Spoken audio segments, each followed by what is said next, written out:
Oy, good news ito ka-coffee ha. Bumaba po yung bilang ng mga nagugutom. Oy, nako, baka naman pwede nila bang i-highlight yan. Baka naman kasi yung ibang dyan, puro negative lang ang gustong ibinabalita. Yung ilang media organizations, puro negative lang. Ito, sige, sa balita ng Philippine Star, no, at least binalita nila na yung bilang ng mga nagugutom sa administrasyon ni Pangulong Bongbong Marcos ay bumaba o nabawasan. Hindi man ganoon kalaki ka coffee yung nabawas, pero ang importante dito, pababa, hindi pataas, no? Again, ilang taon pa lang ang nakalilipas yan. At sana nga magtuloy-tuloy ito ka coffee, no?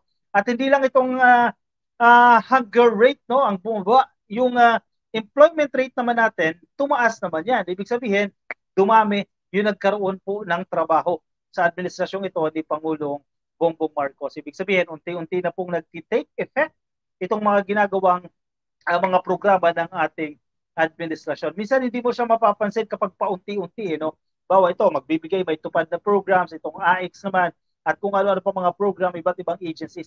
Hindi mo siya mapapansin ng isahan, no? Pero kung titingnan mo siya as a whole, malaki po yung epekto nito.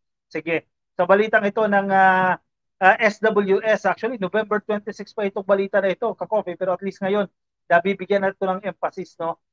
Hunger rate slightly down in third quarter.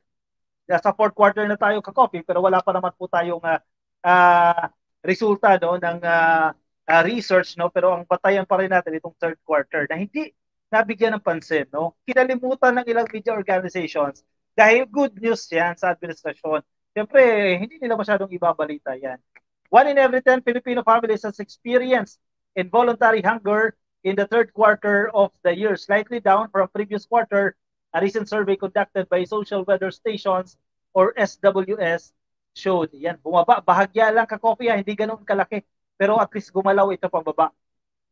Results of the September 28 October 1 survey found that 9.8% of Filipino families experience involuntary hunger or being hungry and not having anything to eat at least once in the past 3 months. Yung kanilang tanong kasi sa survey na yan.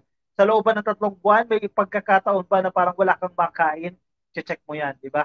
It was slightly down from 10.4% obtained in a similar survey conducted in June and 9.8% in March. So malaking bagay ito ka-coffee, no? Bagamat ilang porsyento lamang yan, abay good news pa rin yan. Kasi ipunin mo yan every quarter, sabihin natin, bumababa ng 0.2 every quarter. Yung pangarap kasi ng ating administrasyon na pag natapos ang kanyang termino, yung poverty incidence, sige, wag na itong hunger rate, yung poverty incidence sa bansa, mapababa yan into single digit, di ba? Kasi ngayon, parang nasa 20 plus tayo 23 ba? Tama ba? Ang ating poverty incidence, nasa 23% yan. Ang pangarap ng administrasyon na pag natapos ito, pagsapit po ng 2028, mapababa ito sa single digit. Ibig sabihin, up to 9% na lang.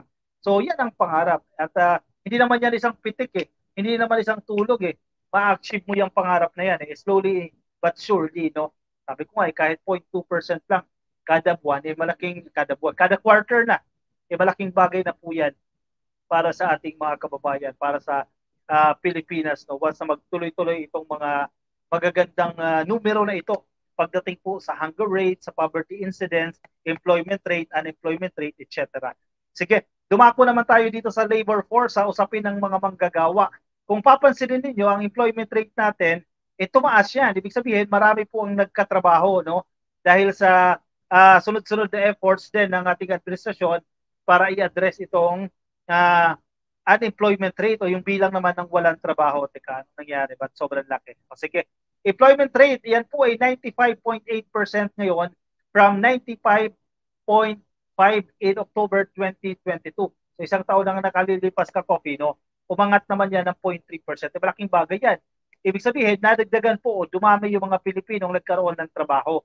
Ang unemployment rate naman, yung mga Pilipinong walang trabaho, bumaba yung kanilang bilang.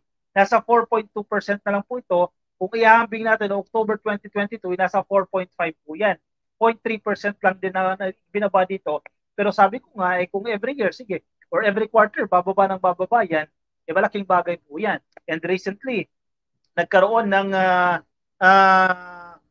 job fair itong Department of Department of Labor and Employment. Recently lang nagkaroon sila ng job fair at nadagdagan na naman po yung mga Pilipino na nagkaroon po ng trabaho. Parang ang basa ko dito 800 plus na naman po ang nagkaroon ng trabaho. Actually, malaking bagay din itong mga job fair na ginagawa. No? Ito, ginawa ng DOLE, itong kanilang anniversary job fair. Ito ha, anniversary job fair lang ito. At pumalo sa 806 po na applicants ang instantly, yan, hired agad, employed na. Nakadagdag po ulit ito sa ating employment rate. Uy, magandang balita ito, ka-coffee ha. Malaking bagay din ito ha. 806 na mga aplikante ang na-hire dito sa anniversary job fair na ginawa po ng DOLE. Good news itong mga nangyayari, ka-coffee ha. Yung pagbaba ng hunger rate at pagtaas ng employment rate at ganoon din ang pagbaba ng unemployment rate, malaking bagay po yan para sa ating mga kababayang Pilipino. Bagamat hindi siya medyo hina-highlight ng ilang media organization, syempre positive yan ayaw nila gusto nila negative lagi sa administrasyon, yun ang kanilang bibigyan ng balita. At the Joy, syempre, pag good news, dead pa lang. Pero kung kasiraan ng admin, kabilis nilang ibalita. Correct. Okay, Sir Sammy Arbas, nakikinig sa atin. Sir, kumusta po kayo? Yan, napasyal ulit sa atin si Sir Sammy Arbas. Happy viewing po sa inyo kay Beverly Encada. Tama po kayo. Thank you po.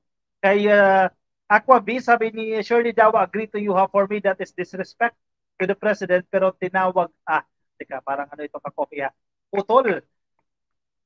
Engineer, ka-coffee, wala talaga GMRC. It's ating VP. Akalain mo, ginamit niya ang terms na devil.